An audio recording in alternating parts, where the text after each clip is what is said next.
Olá, irmãos, aqui é Ronaldo Costa para o canal Vida no Espírito Santo. E o nosso assunto de hoje é evangelizar o mundo hoje. Incendei a minha alma, incendei a minha alma, incendei a minha alma. Meu irmão, nós temos falado recentemente nos vídeos que a missão da igreja, primeiramente, é que Deus seja e esteja em nós pelas virtudes e dons, e que a partir do momento que Ele está em nós, nós levemos esse Deus às pessoas, a missão de anunciar a igreja, né? Se para Deus ser e estar em nós é necessário os dons e as virtudes, para que Deus vá até as pessoas pela nossa presença, pelo nosso anúncio. Então é necessário os dons espirituais de serviço, os carismas, né? A missão da igreja consiste em anunciar essa salvação que está em Jesus. Jesus que veio ao mundo nos salvar. É a missão da igreja. Você que é igreja, que é corpo de Cristo e que é batizado, você tem essa missão. Nós falamos isso no último vídeo que está disponível, né? E se você gosta de assuntos como esse, meu irmão, convido você a se inscrever no nosso canal Vida no Espírito Santo. Compartilhe esses vídeos com as pessoas da igreja, com as pessoas que são seus amigos de caminhada e com os seus familiares. Conto com a sua ajuda. Irmão, nós temos falado então que Jesus envia a sua igreja evangelizadora, ele envia a igreja para que anuncie o reino de Deus e a salvação que está em seu nome. A igreja agora envia os batizados, as pessoas que receberam o batismo e com eles o Espírito Santo e a força necessária para testemunhar Jesus. Mas nós vamos evangelizar Jesus aonde, não é? Nós vamos evangelizar Jesus no mundo. Olha que interessante o documento Gaudium et Spes fala no parágrafo 4. Olha só. O gênero humano encontra-se hoje numa fase nova da sua história, na qual mudanças profundas e rápidas acontecem progressivamente e elas são provocadas pela inteligência. Elas atingem o próprio homem, o seu juízo, os seus desejos individuais e coletivos, o seu modo de pensar, o seu modo de agir, tanto nas coisas como nos relacionamentos. Podemos falar então de uma verdadeira transformação social e cultural que repercute também na vida religiosa. Mas você pode constatar, as pessoas trabalhavam quantas horas por semana e hoje será que mudou o estilo de trabalho? As pessoas aprendiam como? As pessoas frequentavam um curso, as pessoas tinham que ter um professor daquela determinada área para ensiná-los. E hoje será que muitos cursos você pode alcançar pela internet? A internet é a prova viva de como as coisas mudaram. Antigamente você, para ficar sabendo de alguma coisa que acontecia na Europa, no Ocidente, a notícia ia chegar 1 dia, 2 dias depois. Hoje a coisa acontece lá, 5 minutos depois você já, no pau da viola, já está recebendo as notícias. Recentemente nós vimos uma explosão que teve lá numa cidade da Ásia, né? E o que acontece? Mal explodiu, 15 minutos a gente já estava com as notícias recentes em mãos, não é? E por aí vai. Isso é a modernidade, o homem provocou isso. O homem sempre progride nisso. Quem já não trabalhou no Windows XP? Quando eu comecei a mexer no Windows, era o XP. Antes dele era o Windows Me, que era para começar o novo milênio, né? Tinha o Windows 95. E hoje, hein? Hoje será que deve estar no Windows 10 ou mais, né? Nem sei te dizer agora qual é o nível que está. E por aí vai. Como as coisas vão progredindo. Como o homem percebe a necessidade de melhorar aqui e acolá. E essa necessidade de progressão, essa sede de progressão que há no coração humano, que veio por causa das pesquisas, elas também adentram na área religiosa. Hoje as pessoas querem sentar, querem escutar um curso e querem ouvir uma pregação que as toque profundamente. E Jesus, nós bem sabemos o quão profundo ele toca no coração.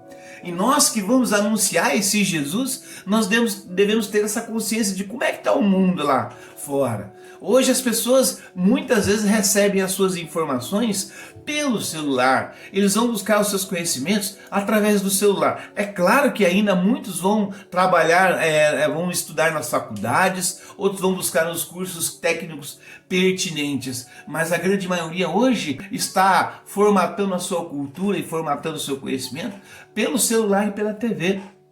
Como é necessário então essa modernização que chegou para o mundo, que vai oferecendo esses conhecimentos do mundo, e nós que vamos anunciar o Evangelho, devemos ter essa consciência para quem nós estamos falando, para quem vai ouvir a nossa mensagem. Qual seria o melhor modo de falar? Qual seria o melhor modo de atingir? O que nós precisamos saber dos seres humanos que vamos evangelizar para que a nossa evangelização seja mais frutuosa, não é verdade? Quantas vezes paramos para pensar que nossos ouvintes são pessoas que estão no mundo, esse mundo capaz eficazmente de influenciar o ser humano de inúmeras maneiras e em várias áreas da vida. Tantas influências assim, será que dificultam ou será que ajudam na evangelização, não é? O Papa Francisco que o diga. Quantas vezes eu já vi dentro das leituras das cartas que ele escreve o perigo do relativismo. E não somente ele, mas também o Papa Bento, o antecessor de Papa Francisco. O perigo do relativismo, o que é? É quando as pessoas têm tanta informação, que você vai ter que perscrutar para saber qual é a verdadeira. E são essas informações que influenciam as pessoas. E pode ser que essas informações que chegam para ela são erradas, que sejam fake news, como se diz hoje no linguajar moderno. Mas o cristão que vai falar para esse povo não pode falar fake news, mas como ele vai falar a verdade, que é a própria pessoa de Jesus, para essas pessoas? Essas pessoas que nós vamos evangelizar são influenciadas pelo mundo, tem a sua maneira de pensar conforme o mundo determinou, tem a sua maneira de se expressar conforme o mundo se expressa. E como mudou as coisas? Eu vejo como homem, quando era jovem, eram poucas as pessoas que eram, vamos colocar assim, de uma maneira mais delicado, né, de um jeito mais manso. Hoje, homens que com 14, 15 anos, é normal você ver isso, e nem por isso nós podemos classificá-los como homossexuais. É a criação que mudou ao longo do ano, ao longo dos tempos. Obviamente que falar disso cria-se um mal-estar, cria-se uma propensão à polêmica, mas isso é o modo do mundo pensar mesmo. Basta você começar a alinhar pensamentos que alguém começa a classificar você e determinar você. Esse é daquele lado ou é desse lado, porque é desse jeito que está o mundo hoje. Hoje as pessoas estão simplesmente classificando as pessoas sem ao menos dar a chance de ouvi-las. Infelizmente o mundo está assim. Mas por outro lado, nós podemos, e ainda cabe uma evangelização poderosa no mundo, e essa evangelização que o Espírito Santo está sobre nós, e o Espírito Santo que derrama os carismas em nós, ele que é o Espírito Santo que conduz a verdade aos corações dos ouvintes. Como é importante nós tomarmos posse quando vamos evangelizar, de sabermos sobre quem estamos falando. Nós estamos falando sobre o Senhor Jesus, nós estamos falando sobre o Espírito Santo e aquilo que ele sugeriu ao longo de 2000 anos na igreja. Como é importante então você ter convicções mais sólidas, mediante a fé, lendo o catecismo, se informando melhor, para que você possa também evangelizar melhor. E para que os carismas possam fluir em você, para que não seja o mundo aquele que te influencia como denominador final. Há pessoas que às vezes as suas convicções, você se começa a perguntar, a questionar, as convicções das pessoas não estão pautadas em Cristo, estão pautadas no mundo. Como vamos evangelizar o mundo se aquilo que nós pensamos e aquilo que nós acreditamos é o jeito que o mundo pensa? Nada vai mudar, não haverá transformações nos corações das pessoas. Para haver transformações, o seu coração primeiramente precisa ser transformado. Por isso que Jesus há essa necessidade de ter um encontro pessoal com o Senhor Jesus. Há essa necessidade de ser realmente batizado no Espírito Santo e perceber a ação das virtudes e dons de santificação nele no seu coração. Para que assim convicto você então possa sugerir ao mundo que há um caminho da verdade, e esse caminho é Jesus. Como é necessário que Jesus primeiro inaugure no seu coração um novo tempo, inaugure no seu coração uma nova história. Para aí então você poder evangelizar esse mundo que está sendo influenciado por tantas cabeças diferentes, por tantos pensamentos diferentes, e que você vai perceber ao evangelizar como é difícil a palavra de Deus entrar nos corações, porque tanta influência assim endureceu o coração do povo. Há necessidade de realmente uma batalha espiritual, e aí a necessidade de você usar os carismas, porque os carismas eles amolecem os corações das pessoas ao perceberem que somente Deus é capaz de realizar os milagres, de realizar as coisas mais milagrosas, as curas mais incríveis, para que o povo veja aquilo e dê glórias a Deus, porque senão a nossa evangelização pode se tornar uma falácia. Vamos dar um exemplo aqui, uma evangelização no mundo. Imagine que você vai falar sobre servir, né? Aí você chega lá e aborda aquela passagem de Jesus onde ele fala: olha, os poderosos desse mundo amam ser servidos, mas entre vós não deve ser assim. Quem quiser ser o maior, que seja o servo de todos. Aquela passagem onde Jesus fala que ele veio para servir, e não para ser servido, e quem quiser ser discípulo dele, que faça o mesmo. Aí você vai lá e evangeliza sobre isso, canta uma música só por ti, Jesus, e diz às pessoas: ó, tá vendo como vela que queima do altar, eu quero me consumir de amor, certinho? Aí você conduz uma oração ali e pronto, agora nós vamos ver as transformações acontecendo. Vai ser assim? Não. Olha só como é que você deve ter essa consciência de abordar melhor esse tema, de pegar a partir da passagem de Jesus e saber realmente o que está acontecendo no mundo, para você colocar as palavras mais pontuais. E eu acredito aqui, meu irmão, isso é uma coisa minha, né? Eu acredito muito que quando você percebe as coisas e se deixa perscrutar através de uma leitura e através da oração, o Espírito Santo vai falar para você quais são as palavras a serem ditas. Olha só, na contramão, né, uma vez que você queira falar de servir, por exemplo, na contramão a sociedade desenvolveu no homem moderno o desejo de autonomia que afirma ser dono de si mesmo. No mundo é assim. O que é esse desejo de autonomia aí, Ronaldo? Eu sou dono da minha vida. O importante é eu ser feliz. Não é assim que as pessoas falam? Ah, gente, mas assim não vai dar. Esses tempos atrás eu tive uma vizinha, né, que ela teve um parente lá, que essa parente assim, teve 3 filhos. Só que essa parente ela gostava de sair na noitada e de vez em quando ela trancava os filhos em casa e ia para a noitada. E aí, se você for evangelizar uma pessoa dessa? Olha só o senso de autonomia dela. O importante é eu ser feliz. Esses meus 3 filhos agora estão me atrapalhando. Eu preciso sair. E ela saía e as crianças ficavam lá em casa. E quantas vezes essas crianças precisavam de algum alimento e recorriam a essa tia, que é vizinha minha. Olha só como é que acontece. Aí, olha só o tipo de pensamento que recorre nas pessoas.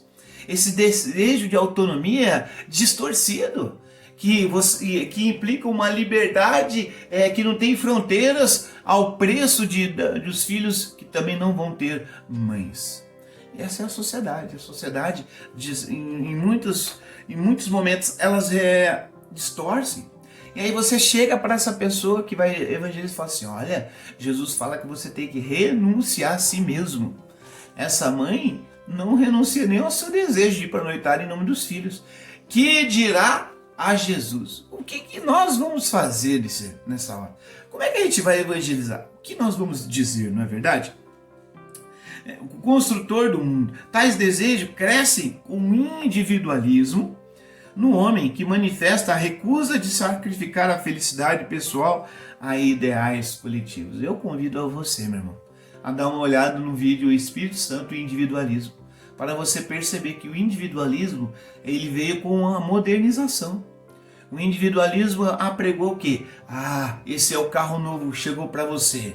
Facilitamos a sua compra. Você precisa ter. Você. E aí vai ecoando na mente, no modo de pensar das pessoas, que o importante sou eu. Sou eu. A minha felicidade. Eu só tenho uma vida. E assim, esse pensamento individualista preconiza muitas vezes as ações que as pessoas têm. Convido a você, não deixe de ver o Espírito Santo e o individualismo. Você vai perceber que esse individualismo faz a gente ser antiético, faz a gente pensar somente naquilo que nós queremos e dane-se o que as pessoas estão querendo. Dane-se o que os meus parentes estão querendo. Eu quero. E em nome dessa felicidade própria, meu filho, compra-se muitas brigas. Enfim, a modernização provoca a autossuficiência e o ateísmo. Olha só. 2. Exclui o outro na pessoa do próximo e na recusa de Deus. Outras vezes a gente fala, mas assim não vai dar não. Outra pessoa ajuda e eu não. Solidarizar, eu estou cansado. E as pessoas vão cada vez não pensando mais no próximo. O coração vai ficando endurecido. Por que existe esse comportamento? É o comportamento gerado pelo individualismo que o modernismo trouxe. E são essas pessoas que eu e você somos chamados a testemunhar Jesus no mundo através dos carismas do Espírito Santo. Sem os carismas do Espírito Santo, você e eu, nós vamos ser infrutíferos na evangelização. 4. A difusão do consumismo. Meu irmão, vamos falar a verdade, as pessoas hoje têm uma coceira por gastar o seu dinheiro. Parece que todo final de semana, toda semana, todo dia precisa comprar, precisa ter. É o consumismo. Você nem sabe se você precisa. Você nem sabe se você quer. Mas porque todo mundo está tendo, então você também tem que ter. Como somos levados pelo consumismo. E em nome desse consumismo, nós ficamos pensando, eu não posso ajudar o próximo, porque eu preciso comprar aquilo lá. Eu não posso ajudar o próximo, porque eu preciso ter aquilo lá. E é claro, a longo prazo, esse consumismo vai matando o espírito cristão que pode haver em nós. Por isso nós percebemos tantas pessoas que estão na igreja, mas não conseguem nem mesmo pagar o seu dízimo. O cristianismo rejeita a vida comunitária quando esta tem os seus desafios. Meu irmão, eu já fui coordenador de comunidade. O que eu já experimentei de precisar das pessoas, e as pessoas não posso não. Esses compromissos, depois eu vou ter que ficar indo lá sempre. Não quero não. Então as pessoas rejeitam a vida comunitária, rejeitam estar em grupo, rejeitam os desafios que é viver em grupo. Quer saber melhor esses desafios? Convido você a ver o vídeo Viver uns aos outros, parte 1 e parte 2. Você vai perceber os desafios da vivência em comunidade. Com certeza você vai aprender muito. E como é que eu vou então evangelizar, Ronaldo? É uma pergunta salutar, né, meu irmão? É interessante que o evangelizador conheça esse mundo a qual Deus o envia. Obviamente que é interessante. Obviamente, aprende a escutar mais as pessoas da fila, as pessoas do ônibus. Aprende a escutar, ver o jeito dele pensar. E vai pensando, se eu tivesse que evangelizar essa pessoa, como é que eu faria? Que ele lembre que o modernismo também o influencia. E como tal, precisa romper com o espírito do mundo e ser dócil ao Espírito Santo. Aqui, meu irmão, é para você que vai evangelizar. Você precisa ter o desejo de ser de Deus e romper com aquilo que o mundo oferece. Quantas vezes a gente fala assim, eu quero até trabalhar em igreja, desde que não comprometa os meus fins de semana, desde que não comprometa o meu dia do futebol, desde que não comprometa. Você já não está querendo servir. O espírito do mundo fala que você não deve servir, enquanto que Jesus chama você a renunciar a si mesmo e a entregar a sua vida. Você que quer ser evangelizador, precisa ser decidido naquilo que você realmente está querendo. Você quer ser de Jesus mesmo? Então aprende a renunciar a você, aos seus desejos, aos seus gostos pessoais. Não posso fazer mais nada que eu gosto, não. Jesus vai dar o tempo certo para você, como deu aos apóstolos o tempo de usufruir dos tempos livres. Agora você que é chamado a evangelizar, entenda, Jesus pode recorrer à sua palavra, ao seu coração, ao seu ministério, a hora que Ele quiser. É você que precisa estar aberto ao Senhor Jesus, né? Assim reconheça e converta-se pouco a pouco, mas sem cessar. O mundo não dará crédito a quem propõe novos caminhos que ainda não percorremos. Então é importante isso. Nós estamos falando assim de viver segundo o mundo e depois nós saímos falando, não, precisa mudar, não sei o que. Vamos imaginar, por exemplo, eu um dia vou pagar uma conta no mercado e chega ali, alguém percebe que eu fui lá e não paguei determinado produto e coloquei no meu carrinho. Vamos imaginar se alguém me surpreendeu fazendo isso. Agora essa pessoa me viu dentro da igreja pregando, meu irmão, essa corrupção, a corrupção que existe aqui no Brasil. Vai ligar o botãozinho dela, mas você roubou aquele lá. E tudo que eu disser vai por água abaixo. E mais daquilo que eu disser, tudo aquilo que Deus tem para dizer para ela não vai ser ouvido. Porque nós ainda queremos viver segundo o mundo, mas queremos que as pessoas do mundo se convertam a Deus. Isso é uma tremenda hipocrisia, não é verdade?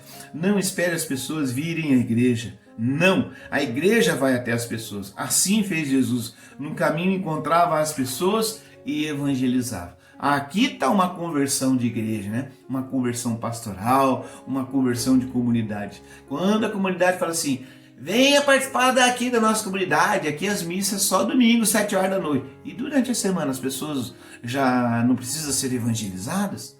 Não precisam se encontrar? Não precisam ter a sua vivência no Espírito Santo? Não precisam aprofundar-se na palavra de Deus? Então a gente vai percebendo que é mais um ritualismo do que uma vivência comunitária, não é? Que o Espírito Santo tenha livre acesso ao coração para confirmar a evangelização onde quer que ele inspire, né? Eu lembro uma vez o Adalto, que é um amigo da caminhada, uma vez o Adalto saiu para evangelizar e ele parou em frente a uma casa espírita, sabe? E ele não queria evangelizar não, mas ele percebendo que precisava evangelizar, então ele se tomou de coragem e evangelizou. Meu irmão, você acredita que no dia seguinte aquela casa espírita pegou fogo? E ele, uma das evangelizações, falava assim, olha, converta-se, porque senão vocês não vão receber o fogo do Espírito Santo. Quem diria que no dia seguinte, acidentalmente, aquela casa pegou fogo, não é verdade? Que o Espírito Santo tem esse livre acesso em você. Olha o que diz o Carisma, né, um livro. É interessante e prudente que o evangelizador conheça a quem Deus o envia, que anuncie nas ruas, nas casas, escolas. Isso requer do discípulo boa vontade de tomar parte da realidade onde atuará e discernir no Senhor o melhor caminho para o anúncio. Tá vendo? Esse livro é muito pontual e confirmando tudo o que ele está dizendo agora. Se você pegar um livro do Papa Francisco chamado Evangelii Gaudium, aí você vai ver o Papa Francisco destrinchar essa necessidade da igreja ser mais missionária, da igreja ir ao encontro das pessoas, né? Ir nas periferias da cidade, lá nas periferias onde as pessoas estão mais afastadas, mas até mesmo aquelas periferias existenciais, as pessoas que vivem no centro da cidade, mas que o coração está experimentando uma tristeza enorme e o coração de Jesus pode propiciar alegria a esses corações. Consegue conectar a importância do Espírito Santo e os dons de serviço, carismas? Se não for o Espírito Santo, a evangelização vai virar uma falácia que não leva a nada, tá? Se você quiser aprofundar mais isso, convido a você a ver o vídeo Espírito Santo protagonista da evangelização, para você se aprofundar mais. Falar, opa, agora eu estou entendendo, então eu tenho que me imbuir do Espírito Santo e converter-me a cada dia para ter uma evangelização eficaz? Exatamente, meu. Espero que esse vídeo tenha te ajudado e tenha te inspirado a crescer no Senhor. Vamos fazer uma oração do Padre Marlon Múcio. Senhor, que não deixe um espírito de timidez aos teus. Liberta-me de todo fechamento, isolamento, medo, recalque, complexo, traumas e inseguranças. Eu me abro àquele fogo de Pentecostes que, descendo sobre os apóstolos reunidos no cenáculo em Jerusalém, fez deles homens intrépidos e anunciadores ousados da tua santa palavra. Jesus, manda à minha frente. Jesus, abre a minha boca. Jesus, levanta a minha cabeça. Eu renuncio a todo medo, a todo sentimento negativo que tenham alimentado. Louvores a Ti. Amém. Em nome do Pai, do Filho e do Espírito Santo. Amém. Até a próxima, irmão.